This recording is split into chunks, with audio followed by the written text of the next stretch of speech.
Kong Min didn't believe in coincidences. Not in his line of work.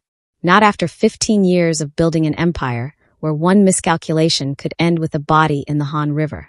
So when a small hand tugged at his custom Tom Ford suit during his best friend's wedding ceremony, right as the officiant asked if anyone objected, his first instinct wasn't annoyance. It was calculation. The little girl couldn't have been more than 5. Her white dress was clean but worn at the edges, the kind you find at discount stores trying to look expensive. Tears streaked down her brown cheeks, and she clutched a photograph so tightly her knuckles had gone pale. "Excuse me, sir." Her voice cracked. "Can you find my mummy?" 300 guests turned to stare. The bride's mother gasped. Kong Min's security detail moved forward, hands drifting toward concealed weapons, but he raised one finger. They froze. He'd learned long ago that the most dangerous threats rarely announced themselves with guns. Sometimes they came with tear-stained faces and desperate eyes. "Not here," he said quietly, his Korean accent barely noticeable after years in international business. Legitimate business, as far as tax records showed. "Come with me." The little girl, Beverly, she'd said her name was Beverly, followed him through a side door into the venue's rose garden. Behind them, the ceremony stumbled forward, the officiant's voice uncertain. Kong Min's phone buzzed 3 times. He ignored it. In the garden, away from witnesses, he knelt to her eye level, a position he never took with adults. Vulnerability wasn't something he showed, but children operated on different rules. "Show me the picture."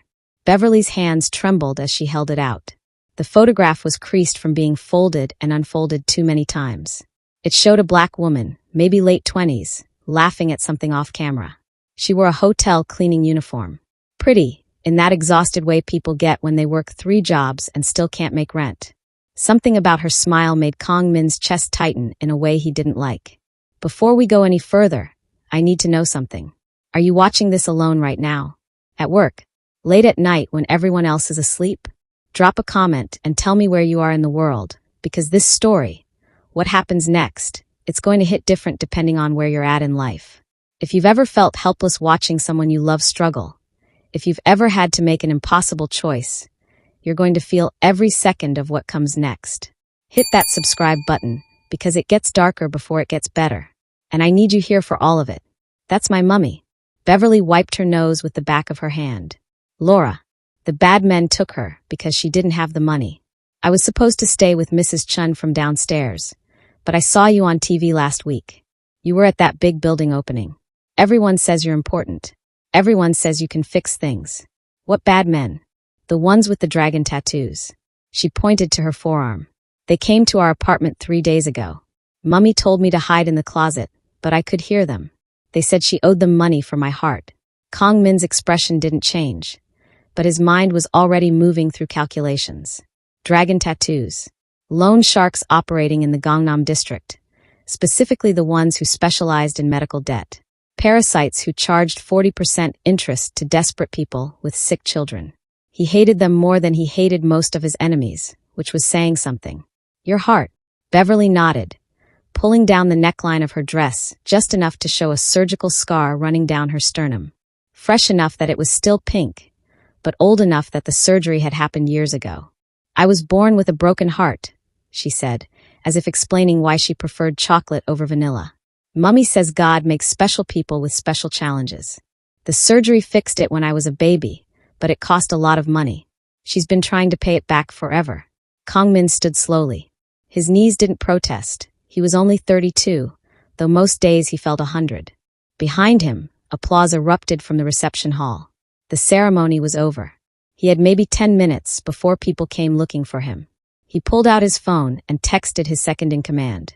3 words, "Find Laura. Now." "What's your full name, Beverly?" "Beverly Park. I'm 5 3/4. My birthday is March 17th. I like drawing and my favorite color is purple, and I'm not supposed to talk to strangers. But Mrs. Chun said sometimes you have to break rules to save people." March 17th. Kong Min's hand tightened around his phone. 5 3/4 years old. Which meant she was born in March, which meant she was conceived in June. 5 years and 9 months ago. The same month he'd spent 3 weeks in Los Angeles for a business deal that went sideways. The same month he'd gotten drunk at a hotel bar after losing $2 million to a rival family. The same month he'd woken up in a hotel room with a housekeeping cart outside the door and no memory of the woman who'd left before dawn. He'd found a note on hotel stationery. "Thank you for making me forget my problems for one night." L. Just the letter L. No. Kong Min forced the thought down. Paranoia was useful in his business, but this was insane.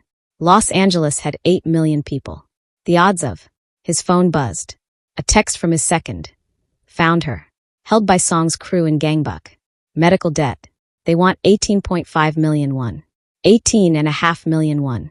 About 18,500 US dollars. Beverly tugged his sleeve again. "Can you help my mummy?" Kong Min looked down at this little girl with her surgical scar and her desperate eyes and her birthday that lined up too perfectly with a night he'd tried to forget. "Yes," he said. "I can help."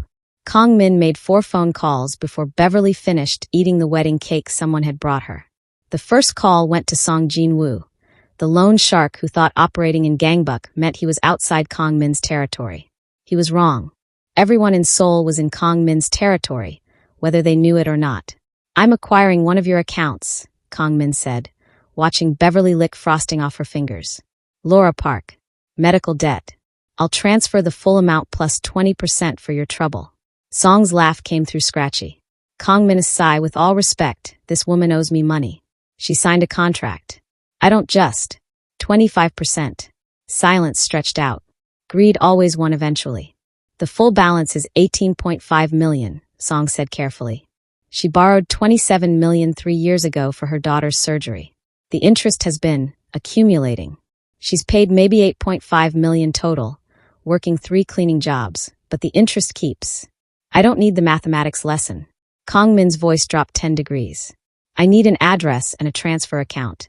You have 30 seconds to text me both, or I'll come collect her myself, and you'll receive nothing but a hospital bill." The line went dead. 15 seconds later, his phone buzzed with the information. The second call went to his driver. "Bring the Bentley to the west entrance. Now." Third call, his lawyer. "I need employment papers drawn up. Live-in housekeeper position. Full benefits, housing included. Have them ready in an hour." The fourth call he made while walking Beverly toward the parking lot, her small hand swallowed by his. She'd asked if she could hold it, and he'd said yes without thinking. Now he couldn't remember the last time he'd held anyone's hand. "Dr. Yoon? I need you to clear your schedule tomorrow. Full medical examination for a 5-year-old with a history of cardiac surgery." "No, I don't care if it's Sunday." "Yes, I'll triple your usual rate." Beverly looked up at him. "Are we getting my mummy now?" "We're getting your mummy now." The address Song had provided led to a warehouse in Gangbuck, the kind of place that pretended to be a textile wholesaler, but everyone knew was just a front. Kong Min had owned 3 places like it before he'd moved into more sophisticated operations. His driver pulled up to the entrance. Kong Min turned to Beverly. "I need you to wait in the car with Mr. Park. He's going to let you watch cartoons on his tablet. Can you do that for me?" Beverly's eyes went wide. "You're going to fight the bad men?" "No fighting. Just talking." That was mostly true. Kong Min didn't fight anymore. He had people for that. But he found that walking into a room alone sent a specific message that 20 armed guards couldn't match. It said, "I'm not afraid of you because you should be afraid of me." The warehouse smelled like mold and cigarettes. 4 men played cards in the front room. They looked up when Kong Min entered, hands moving toward weapons. But then one of them recognized him. The color drained from his face. "Kong Min SSI." The man stood so fast his chair fell backward. "We didn't know. Nobody told us you were." "Where is she?" They led him through a maze of boxes to a storage room in the back. Laura Park sat on a folding chair, her hands zip-tied in front of her. She had a bruise on her left cheek, and her cleaning uniform was torn at the shoulder, but her eyes were defiant. Those eyes. Kong Min knew those eyes. He'd seen them 5 years ago, full of sadness and too much wine, in a hotel bar in Los Angeles. He'd seen them again the next morning, softened with something that might have been tenderness or might have been regret. Laura's defiance crumbled when she saw him. What do you want?" "I'm here to pay your debt." Kong Min pulled out his phone, showing the transfer confirmation. "It's done. You're free to go." She stared at the screen, then at him, then back at the screen. "I don't understand. Why would you?"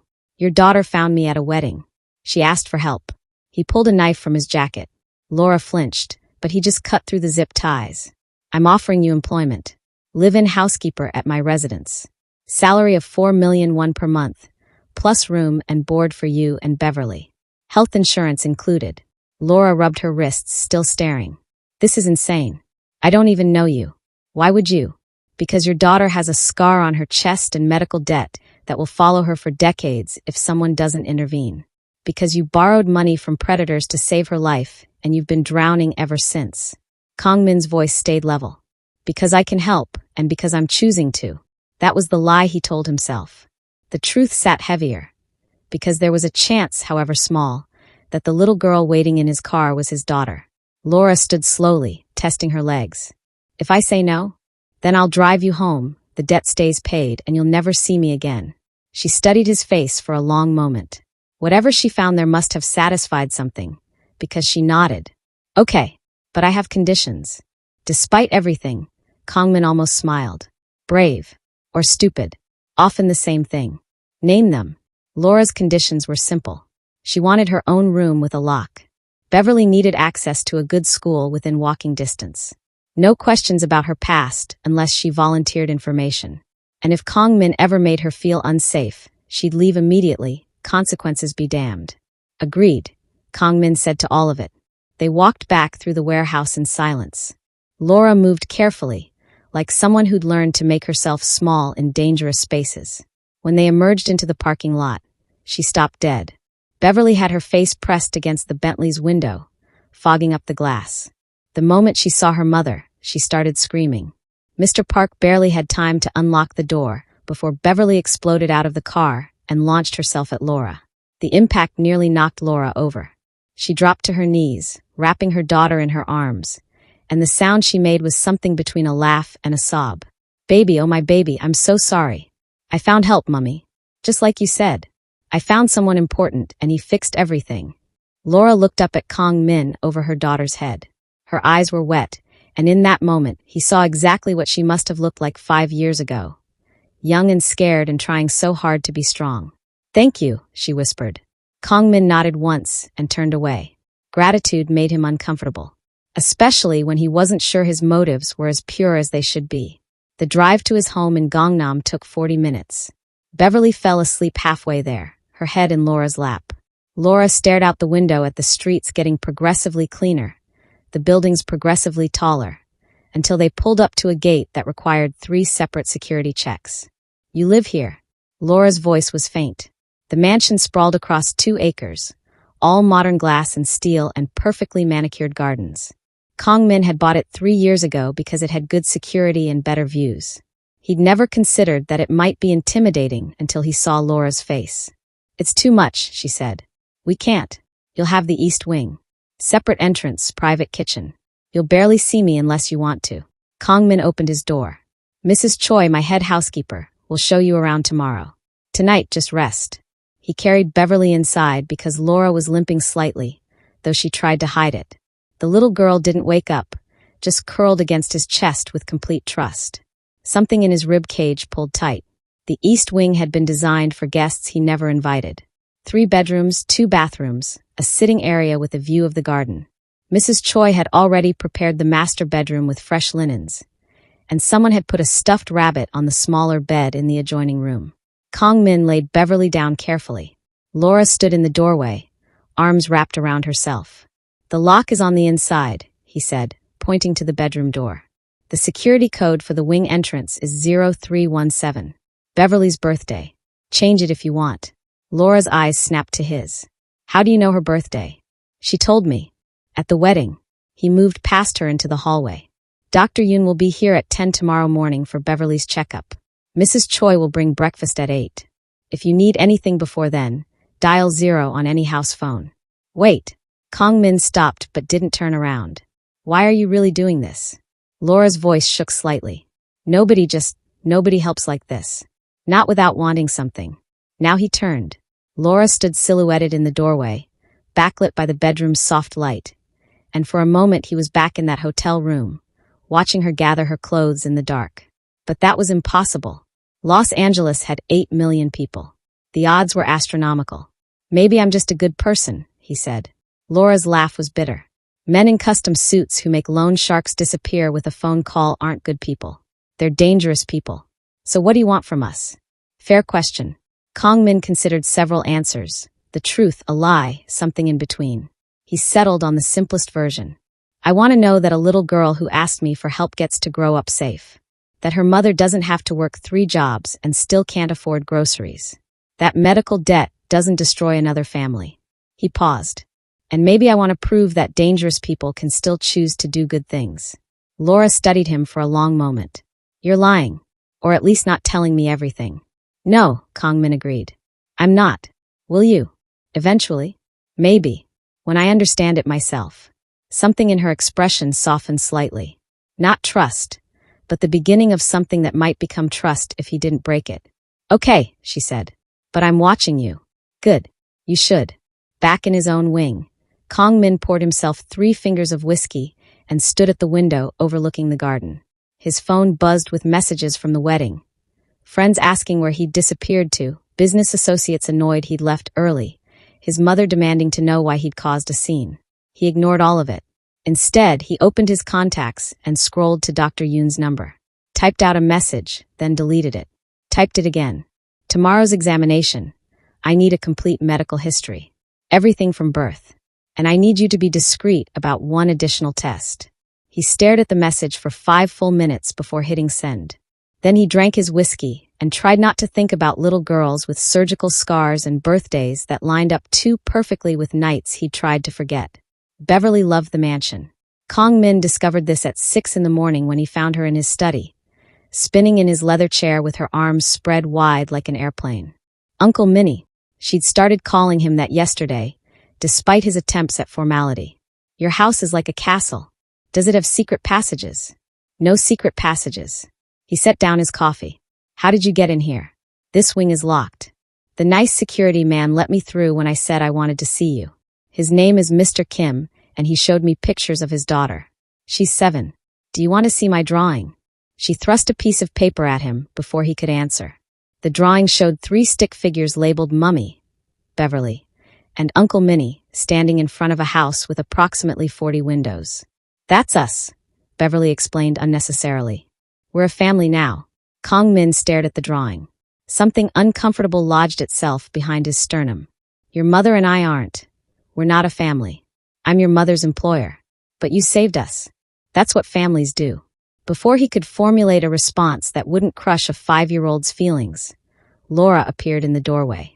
Her hair was wet from a shower, and she wore one of the outfits Mrs. Choi had provided, simple black pants and a white blouse.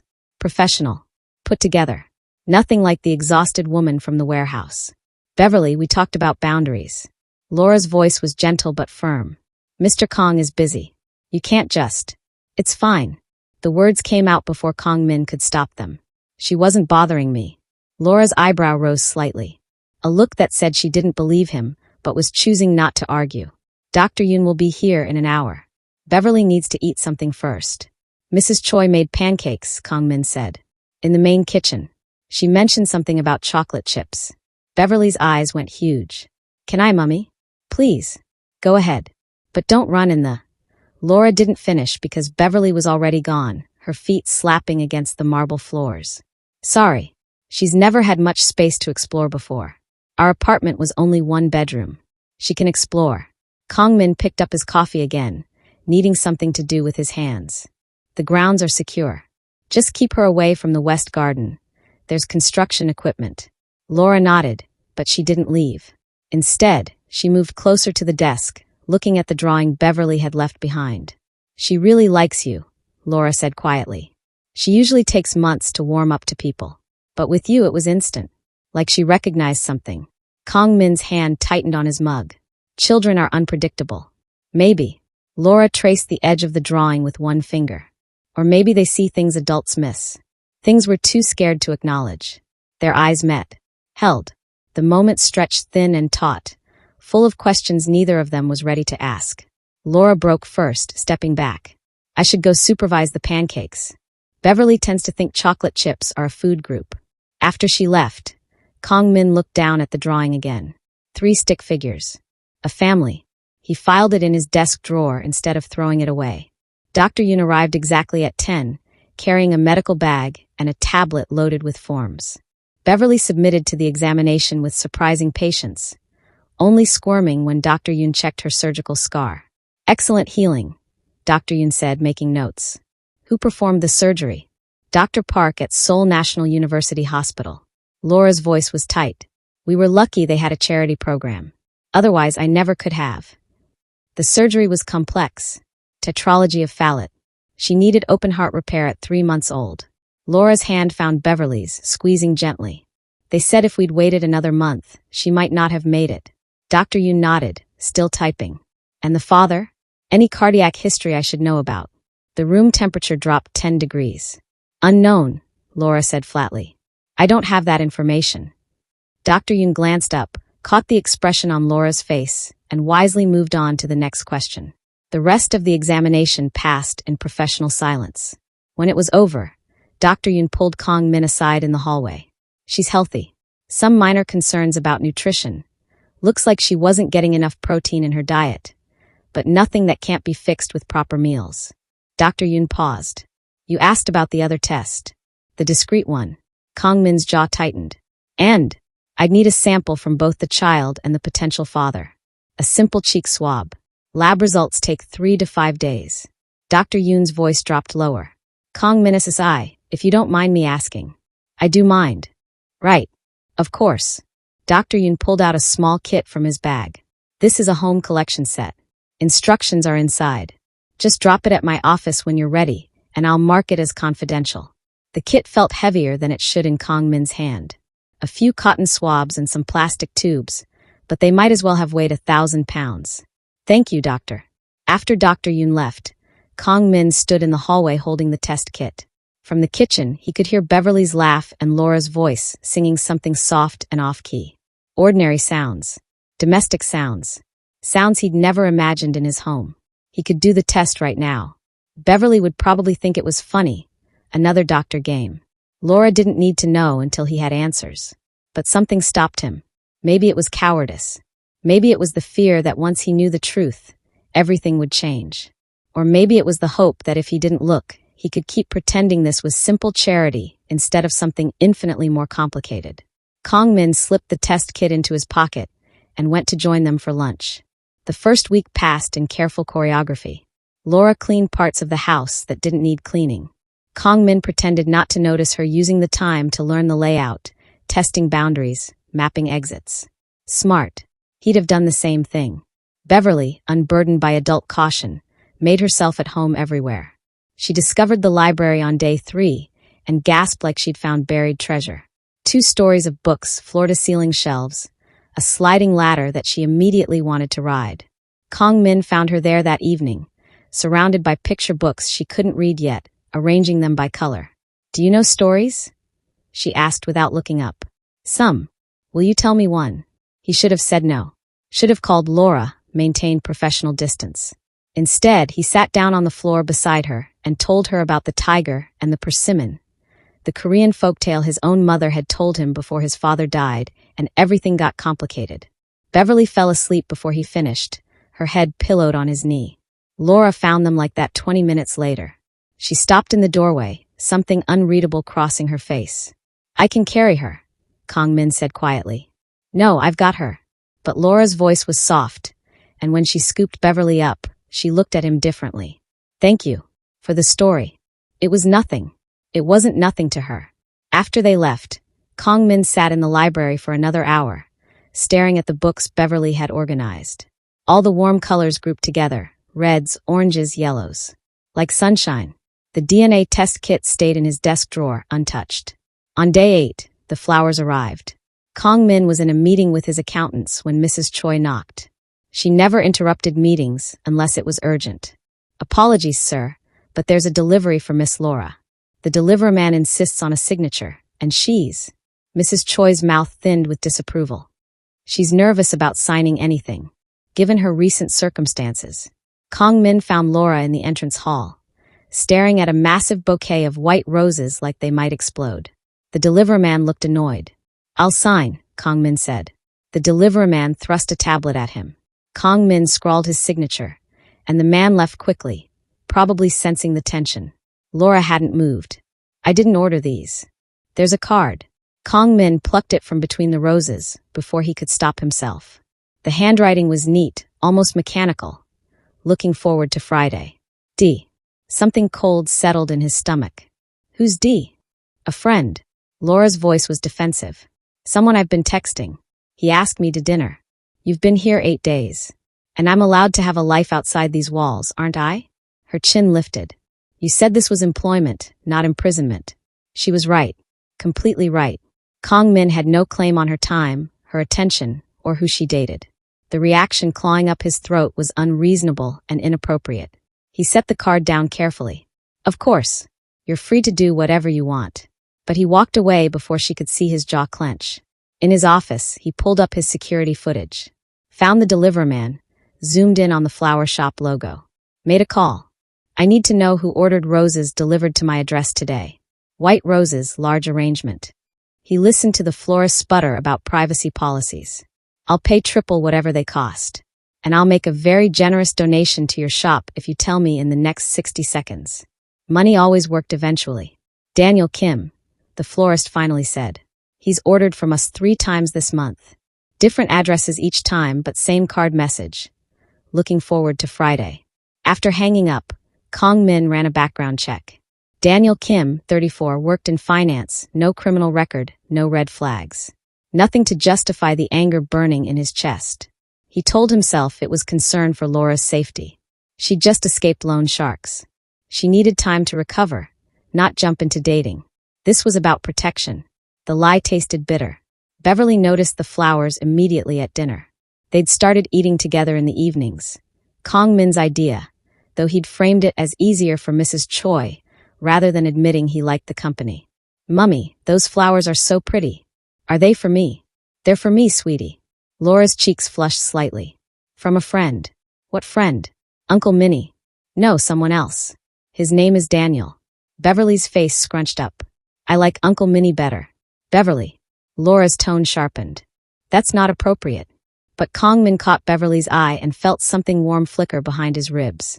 The little girl grinned at him, gap-toothed and conspiratorial, before Laura redirected her attention to eating vegetables. That night, Kong Min stood outside the East Wing entrance longer than necessary. He could hear Laura inside, talking on the phone. Her voice had a lightness he hadn't heard before. No, Friday works perfectly. 7. Sounds great. I'm looking forward to it too.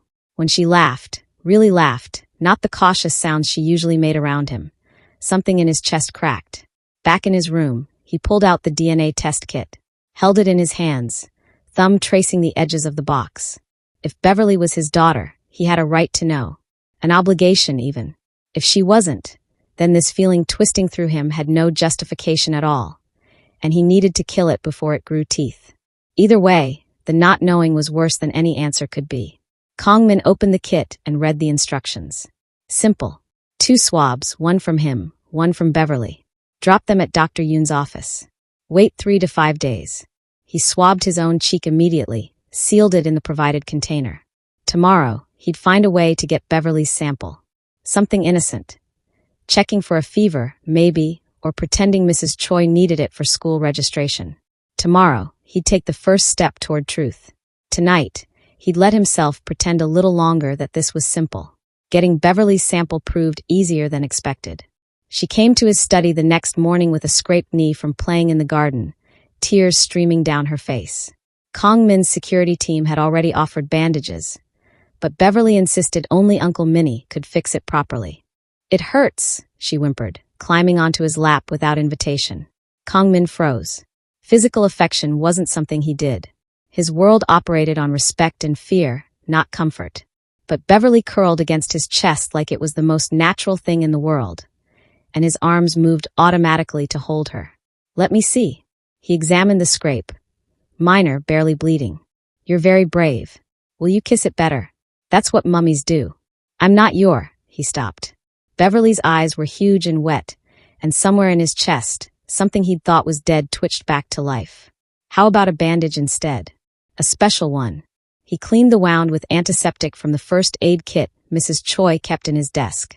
While Beverly was distracted choosing between cartoon bandages, he carefully swabbed the inside of her cheek. "What's that for?" she asked, curious rather than suspicious. "Making sure you don't have an infection. It's what doctors do." The lie came smoothly. He sealed the swab, tucked it in his pocket. "All done." "Which bandage?" "The unicorn one." After he'd applied it and sent her back to Laura with instructions to be more careful, Kong Min stared at the sealed tube in his hand. This small piece of cotton held answers that would change everything. He should feel guilty. This was his daughter, possibly his daughter, and he was running tests behind her mother's back. But guilt required the luxury of certainty, and Kong Min had learned long ago that certainty was a myth people told themselves to sleep better. He dropped both samples at Dr. Yoon's office during lunch, using a private entrance to avoid questions. 3 to 5 days, Dr. Yoon reminded him. "I'll call you personally." 3 to 5 days to know if the little girl calling him Uncle Minnie shared his DNA. 3 to 5 days to figure out if the woman he was falling for. No, Kong Min shut that thought down immediately. He wasn't falling for Laura. He was attracted to her, maybe. Protective of her, certainly. But falling implied loss of control, and control was the only thing keeping his empire from devouring him. Friday arrived too quickly. Laura spent the afternoon preparing for her date with an excitement that made Kong Min's molars ache. She'd bought a dress, modest, dark blue, nothing extravagant. But when she emerged from the East Wing at 6:45, she looked beautiful.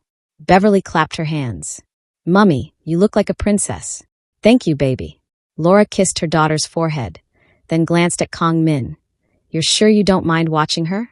I can cancel if." "Go." The word came out harsher than intended. "Enjoy yourself." After Laura left, Beverly turned to him with a frown. "You don't like Daniel, do you?" "I don't know Daniel. But you don't like that Mummy likes him." Kong Min looked down at this 5-year-old who somehow saw through every wall he'd built. "Why would you think that?" "Because you get the same face my mummy gets when I don't eat my vegetables. All scrunchy." Beverly demonstrated, wrinkling her nose. "Do you love my mummy?" We're not." He stopped, recognizing the trap. Anything he said would be repeated to Laura. "Your mother and I barely know each other." "Uncle Minnie." Beverly's voice turned serious in that way children's voices do when they're about to say something profound. "My mummy cries sometimes at night. I hear her through the walls. But she hasn't cried since we moved here. You make her feel safe." Something in Kong Min's chest cracked wider. "Come on, let's make dinner." They made ramen, instant noodles, because Mrs. Choi had the evening off and Kong Min's cooking skills peaked at boiling water. Beverly narrated the entire process like a cooking show host, making him laugh despite the weight sitting on his shoulders. After dinner, she wanted to watch a movie. They ended up on the couch in his private living room. Beverly tucked under his arm, some animated film about talking animals playing on the screen. Halfway through, she fell asleep. Her head rested against his ribs, her breathing slow and even. One small hand curled in his shirt. Kong Min looked down at her. This little girl who'd interrupted his life at a wedding, who drew pictures of families, who called him Uncle Minnie and trusted him completely. If the DNA test came back positive, everything would change. He'd have a daughter, a child, someone who depended on him for more than money or power, someone who needed him to be better than he was. If it came back negative, he wasn't sure that would hurt less. His phone buzzed. A text from his head of security. Subject returned home. No incidents. Driver reports the date ended at restaurant entrance. Male subject attempted to walk her to the door. She declined. Kong Min's shoulders relaxed slightly. He texted back, noted. Laura came home at 10:30. She found him still on the couch, Beverly asleep in his arms, the movie's credits rolling. "I'm sorry," Laura whispered. "I should have come back sooner." "It's fine.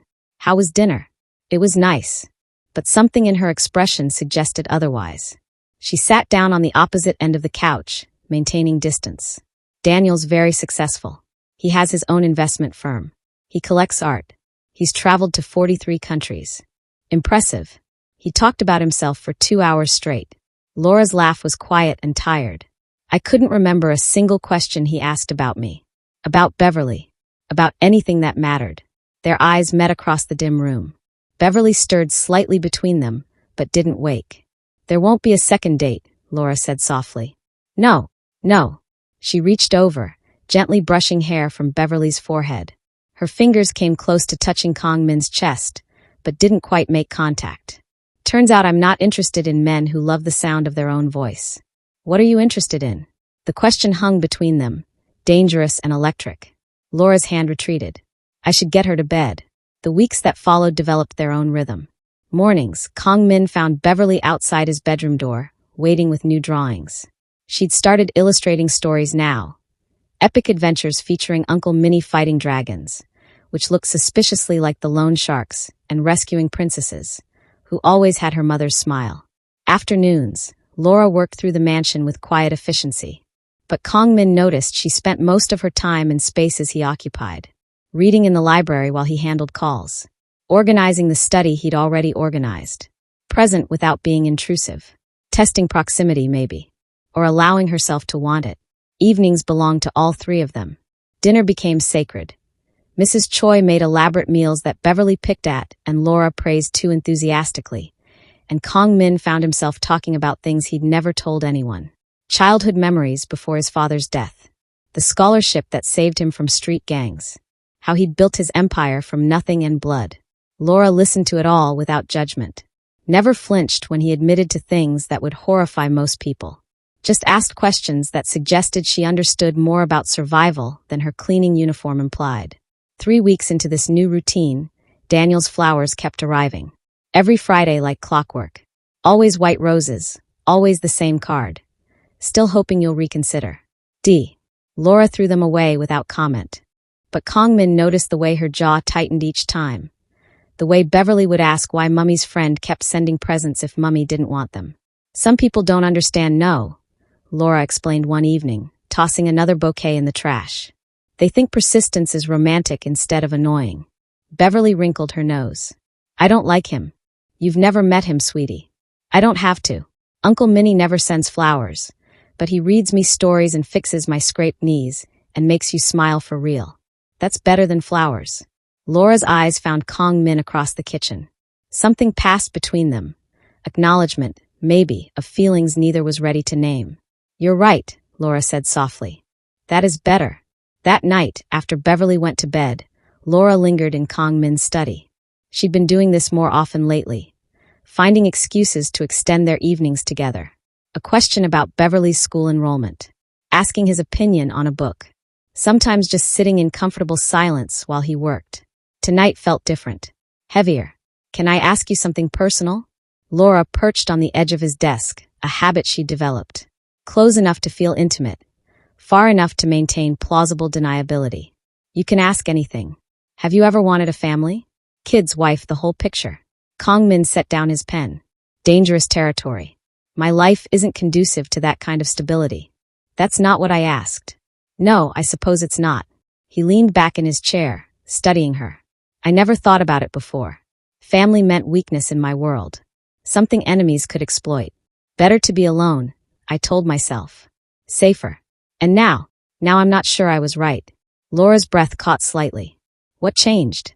A little girl interrupted a wedding. Her mother had eyes I couldn't stop thinking about. And suddenly my house felt less like a fortress and more like a home. The air between them charged with electricity. Laura's hand rested on the desk, inches from his.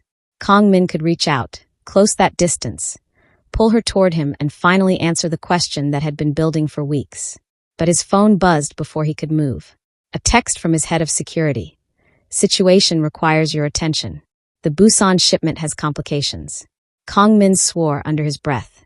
Business always had impeccable timing for ruining personal moments. I need to handle this, he said, already pulling up files on his computer. It might take a few hours. Laura slid off the desk, disappointment flickering across her face before she masked it.